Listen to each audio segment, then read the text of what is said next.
Abençoe a todos. Meus irmãos, sem perca de tempo, eu queria meditar com vocês no tema escolhido e que foi lido pelo nosso companheiro, no livro de Atos dos Apóstolos, no capítulo de número 5. Abra sua Bíblia, por favor. Atos dos Apóstolos, capítulo de número 5, versículo 42, foi o lido e escolhido por tema dessa festividade. Esses dias foram dias de bênção para a Igreja do Senhor, aqui em Abreu Lima, através desta festividade da campanha. Podemos acompanhar durante esses dias que foi dias de bênção. Versículo 42 nos diz assim, recapitulando: e todos os dias, no templo e nas casas, não cessavam de ensinar e de anunciar a Jesus Cristo. Quem diz amém? Querida Igreja do Senhor, o texto que nós acabamos de ler fala-nos de um momento vivenciado pelos apóstolos de Cristo Jesus, um pouco depois de Cristo ser assunto aos céus. Estes apóstolos vivenciaram no começo desta jornada, no começo da igreja primitiva, eles vivenciaram coisas que o próprio Jesus já havia os contado. Sabemos que Jesus, enquanto estava aqui na terra, já havia preparado os apóstolos para a sua partida. Jesus, quando estava com estes apóstolos, seus discípulos, Jesus sempre deixava claro que ia se ausentar fisicamente, e com a partida de Cristo fisicamente, Jesus também deixa claro que iria deixá-los acobertado pela cobertura do Espírito Santo. Jesus deixa isto bem claro aos discípulos, que eles não ficariam sós, até porque os discípulos vivenciaram aproximadamente 3 anos e meio com Cristo e aprenderam muita coisa, mas por alguns momentos, na ausência física de Jesus, os discípulos se apavoravam com certas situações que não se apavoravam quando Cristo estava com eles. Porém, Jesus estava os preparando, porque existiria uma missão, e esta missão era de que eles continuassem dando prosseguimento a o que Jesus começou. Os discípulos sempre estiveram cientes do que está escrito lá no livro de Marcos, no capítulo de número 16, como já foi lido aqui, no capítulo 16, versículo de número 15, Jesus deixa uma ordenança para estes discípulos. Jesus diz: e disse-lhes: ide por todo mundo e pregai o evangelho a toda criatura. No livro também de Mateus, no capítulo de número 28, veja na sua Bíblia, os discípulos já haviam também recebido esta palavra de Jesus, capítulo de número 28, versículo de número 18, Jesus disse: e chegando-se Jesus falou-lhes, dizendo: é-me dado todo o poder no céu e na terra, portanto, ide, ensinai todas as nações, batizando-as em nome do Pai, do Filho e do Espírito Santo, ensinando-as a guardar todas as coisas que eu vos tenho mandado. Os discípulos estavam debaixo desta orientação divina de dar seguimento, de dar continuidade àquilo que Jesus começou, de pregar o evangelho e de trazer salvação a todos quantos necessitavam desta salvação. Porém, sabemos que durante o período em que Jesus aqui estava, para cumprir com a sua tarefa, Jesus foi até a cruz do Calvário e morreu para dar a salvação a todos que aqui estão nesta noite. Quando Jesus vai à cruz do meio e faz a sua obra completa e diz ao Pai: está tudo consumado, já existia também outra promessa de Cristo, que ele iria morrer, mas que ao terceiro dia ele ressuscitaria. Ele iria ressuscitar dos mortos. Durante este período de tempo, durante os 3 dias, como nos antecedia o nosso pastor presidente, os discípulos ficaram atemorizados. Por quê? Porque não estavam vendo mais a pessoa de Jesus fisicamente. Mas quando foi no terceiro dia, quando foram procurar Jesus no sepulcro, estava lá um anjo sentado sobre a pedra e disse: por que procurais entre os mortos aquele que vive?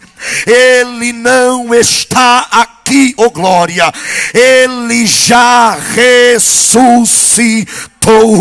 Oh, glória a Deus. Nesta noite é noite de alegria. Esta noite é noite de você glorificar a Deus, o Deus dos céus, porque Ele não está morto.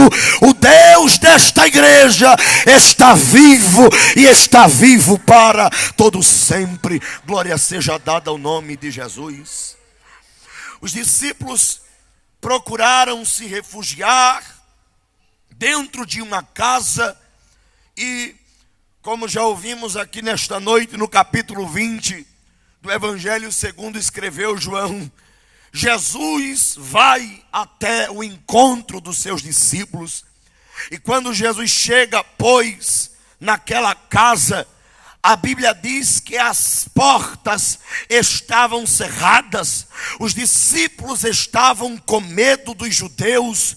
Eles tinham se juntado naquela casa e estavam com muito medo de dar continuidade ao ide, à promessa, ao mandamento, à ordenança, de modo que Jesus aparece dentro daquela casa para encorajá-los novamente. Jesus se põe no meio daquela casa e diz: paz seja convosco.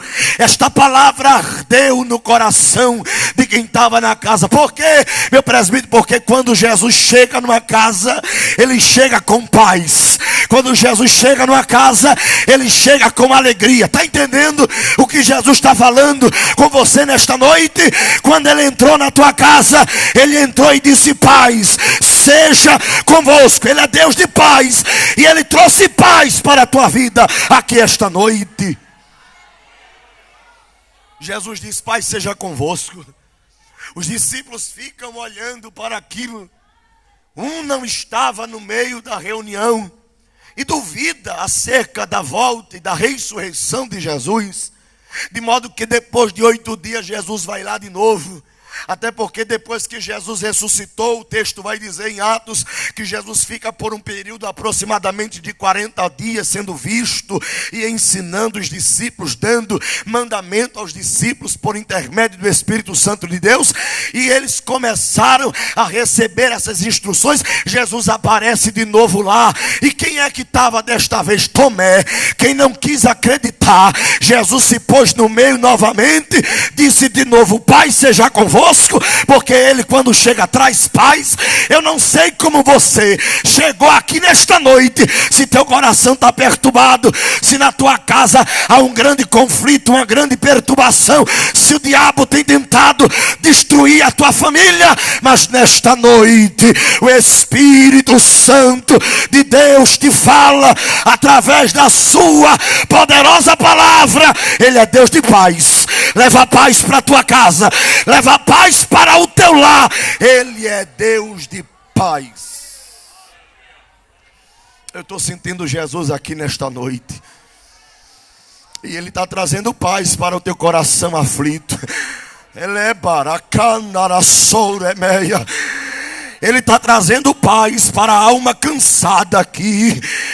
E Ele disse a Tomé: coloca, Tomé, os dedos, as mãos nos cravos. Verifica se não é mesmo, se não sou eu mesmo. Olha a marca da lança. Era Jesus confirmando: eu estou vivo, eu estou glória. Teve alguém que entendeu isso aqui? Eu estou vivo. Era Jesus dizendo: estou vivo, a promessa está de pé. Eu vou encher vocês, vocês vão pregar a minha palavra. Aleluia. Os discípulos que agora receberam a visita de Jesus, além da visita, receberam o encorajamento, de modo que Jesus começa a tranquilizá-los acerca de tudo o que iria acontecer. E em Atos capítulo 1, veja na sua Bíblia, Jesus vem lembrando aos discípulos novamente. Capítulo 1,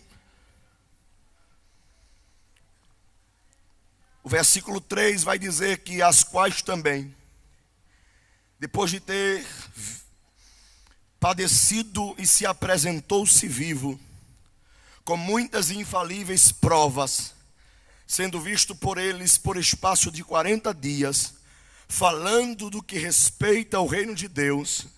O verso de número 8,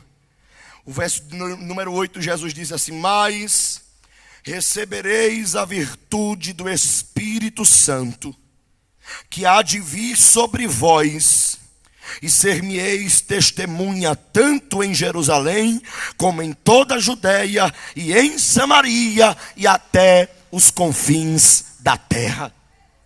Jesus lembra eles novamente do compromisso. E Jesus lembra eles novamente da promessa. Porque a promessa estava sido relembrada, reacesa.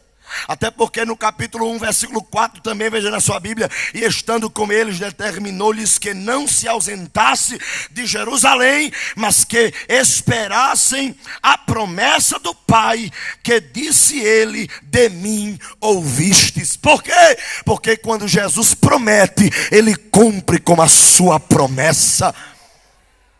Ele disse aos discípulos: ficai em Jerusalém. Em Atos, no capítulo 2, a promessa se cumpre, todos nós conhecemos.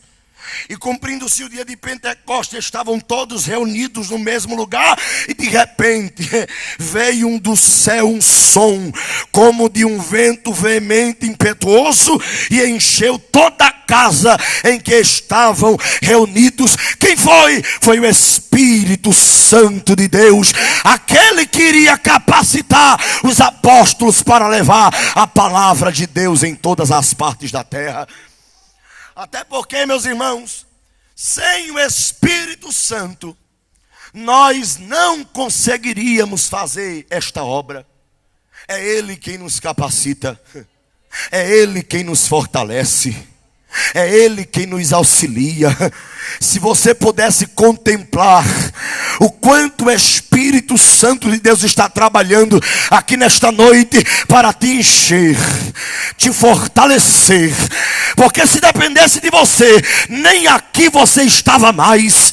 As lutas têm sido tão grandes que você já queria jogar tudo para cima. Mas por que não joga? Porque tem algo dentro de você que é maior do que a... Eita glória! Pega na mão de quem está do teu lado aí, por favor, se você pode. E se você gosta, se não gosta, não faça. Mas me ajude a pregar. Diga para ele assim: o Espírito Santo, está nesta noite te revestindo com a graça dele e está te dizendo: continua, continua, continua, continua, continua fazendo.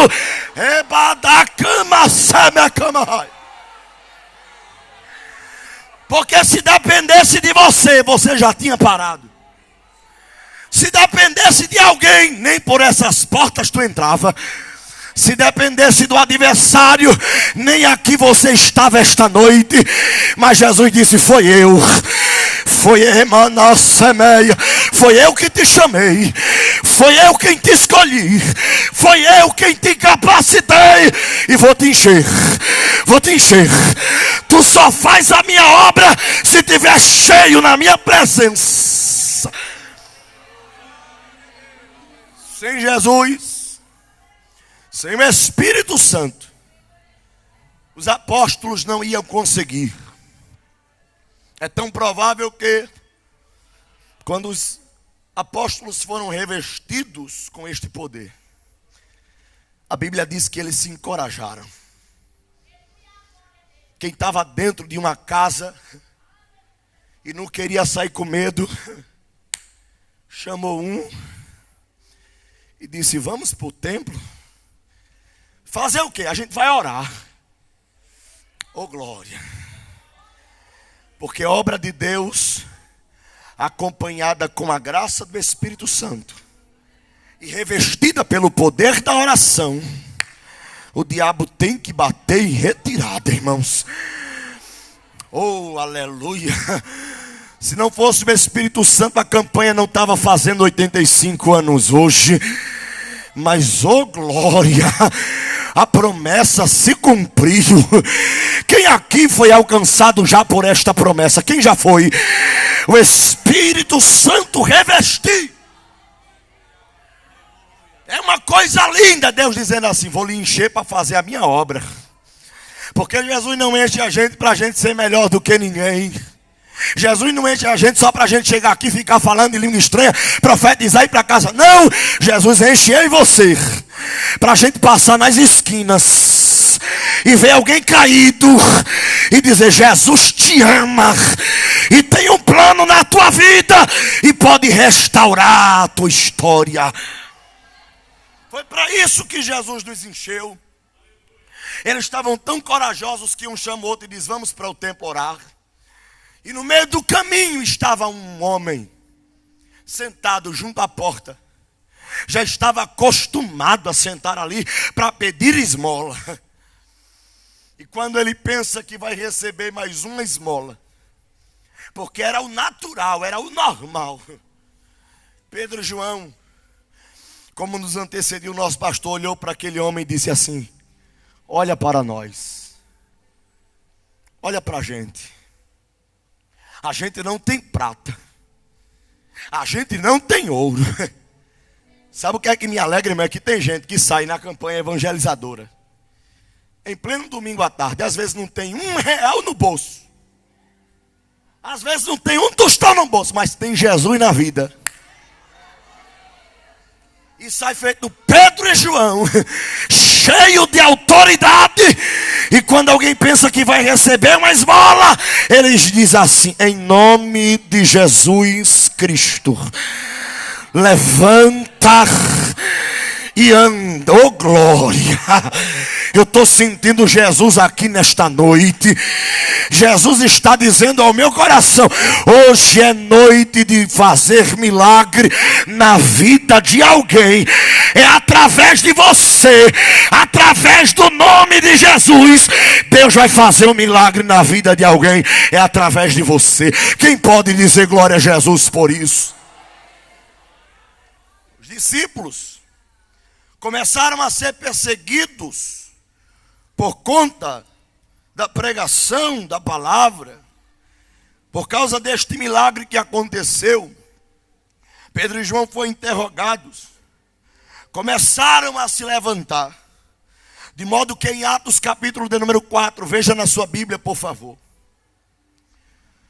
versículo de número 1 por diante diz: E estando eles falando ao povo, sobrevieram os sacerdotes e o capitão do templo e os saduceus, doendo-se muito de que ensinasse o povo e anunciassem a Jesus a ressurreição dos mortos. Os saduceus não acreditavam na ressurreição, nem tampouco na ressurreição de Cristo. E eles não aceitavam que os discípulos pregassem nos templos, nas ruas, nas casas. Até porque começaram a perseguir os apóstolos, de modo que o conselho não tirava os olhos dos apóstolos. E eu estava aqui e pude anotar isso aqui. Eu vejo no capítulo de número 4, no capítulo de número 5, um grande contraste entre o conselho que perseguiu os apóstolos e os apóstolos. O capítulo de número 4 e 5 vai nos mostrar que o conselho era formado por homens eruditos, ordenados, aprovados. Porém eles não tinham e não possuíam um qualquer ministério de poder e de autoridade. Veja o contraste. Enquanto eles eram eruditos, aprovados, chamados, mas não possuíam poder, não transmitia poder em suas palavras. Já os apóstolos eram homens comuns, homens simples, porém chamados por Deus, e o seu ministério era acompanhado de prodígios, sinais e maravilhas. Era por isso que o conselho perseguia os apóstolos. O conselho tentava desesperadamente salvar e proteger as suas vidas, suas regalias e suas tradições mortas. Mas os discípulos, em vez de proteger as suas vidas, em vez de defender tradições mortas, eles arriscavam a vida para defender uma palavra que não estava morta, mas que é viva e eficaz e vai aonde a gente não pode ir. O evangelho que os discípulos e os apóstolos pregavam era um evangelho de poder, de autoridade, acompanhado por prodígios, sinais e maravilhas. E de repente estes do conselho se levantam contra os apóstolos e prendem os apóstolos. Colocam eles dentro de uma prisão, e aqui eu vou para o final. Quando eles prendem os discípulos, tentando frear o crescimento da igreja primitiva, Deus levanta alguém. Por quê? Porque Deus sempre vai levantar alguém. Deus sempre levantará alguém.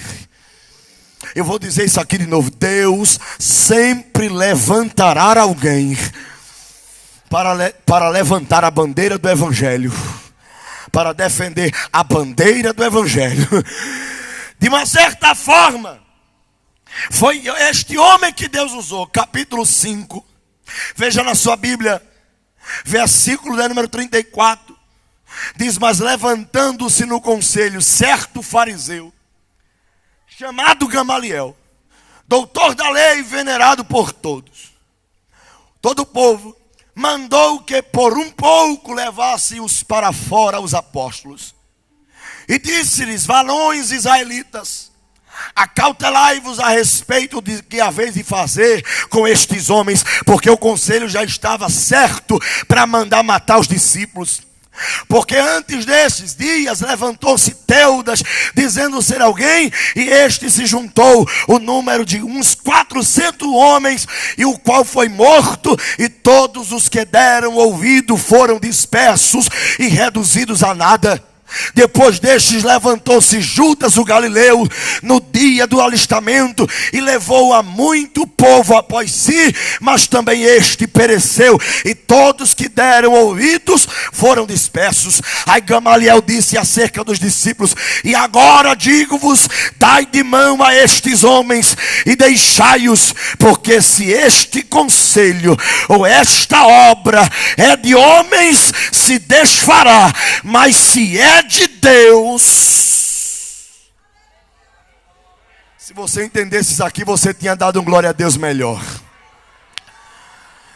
O que Gamaliel estava dizendo é: não adianta, se esta obra for de Deus, não podereis detê-la. Não adianta, porque vocês não vão desfazer. Se for de homem, se acaba, mas se for de Deus. Olha aí para quem está do seu lado e diga: até aqui não teve quem parasse. Não, diga para outro, que esse aí não entendeu não. Diga para outro, até aqui não teve ninguém que parasse. Se levantou um, caiu. Se levantou outro, caiu de novo. Vai se levantar e cair de, porque esta obra não é de homem, esta obra é do Deus Todo-Poderoso. Glorifique a Ele nesta noite. Esta obra não é de homem, esta obra é de Deus. É Deus quem levantou esta casa. Foi Deus que levantou a Seadalp. Quando soltaram os discípulos, disseram a ele: vão, mas não ensine mais no nome de Jesus. E toda a luta do conselho era para que não se pregasse mais no nome de Jesus. Por quê? Porque no nome de Jesus há poder. No nome de Jesus há salvação. No nome de Jesus há libertação. A Bíblia diz que não tem nome dado entre os homens pelo qual importa que sejamos, só o nome de Jesus. É o nome de Jesus que liberta. É o nome de Jesus que transforma. É o nome de Jesus que faz o que você não pode fazer. E nesta noite, eu não sei se há alguém entre nós que ainda não confessa a Jesus como Senhor e Salvador da sua vida. Mas se há alguém entre nós, eu quero te convidar, pelo poder que há no nome de Jesus. Jesus te chama nesta noite. A luta deste conselho era para parar que o nome de Jesus fosse pregado, mas os discípulos não pararam. Os apóstolos continuaram. E nas casas, no templo, nas ruas, não cessavam de pregar o evangelho. E não paravam de anunciar a Jesus Cristo. E nesta noite eu quero te perguntar: onde está você que quer se entregar para Jesus aqui nesta noite? Se tem alguém entre nós, já está vindo um jovem ali. Onde está a segunda pessoa para Jesus aqui nesta noite? Ô irmão, o nome de Jesus nos dá ousadia. Quando eu falo no nome de Jesus, eu sinto graça, porque eu vejo o diabo batendo em retirada, porque até os demônios recuam quando escuta o precioso nome de Jesus. É o nome dele. Onde está a segunda pessoa para Jesus? Se tiver alguém do seu lado, convide ele, convide ela. Diga: Jesus te chama. É hoje. Hoje chegou salvação para a tua vida. Levante-se do seu lugar e venha. Onde está a segunda pessoa para Jesus? Você chegou aqui nesta noite. E você não chegou aqui por acaso. Jesus te trouxe. Já está aqui um jovem. A melhor coisa, você não pode sair daqui nesta noite sem se decidir para Jesus. Quantas coisas Jesus já não fez por tua vida. Você talvez não era nem para estar aqui, mas a mão de Deus te alcançou e te trouxe aqui para te dizer que há esperança para a tua vida. Na galeria, se há alguém, na nave da igreja, se há mais alguém, venha para Jesus. Jesus te ama e tem um plano na tua vida. A melhor coisa que eu já fiz, cante, em toda a minha.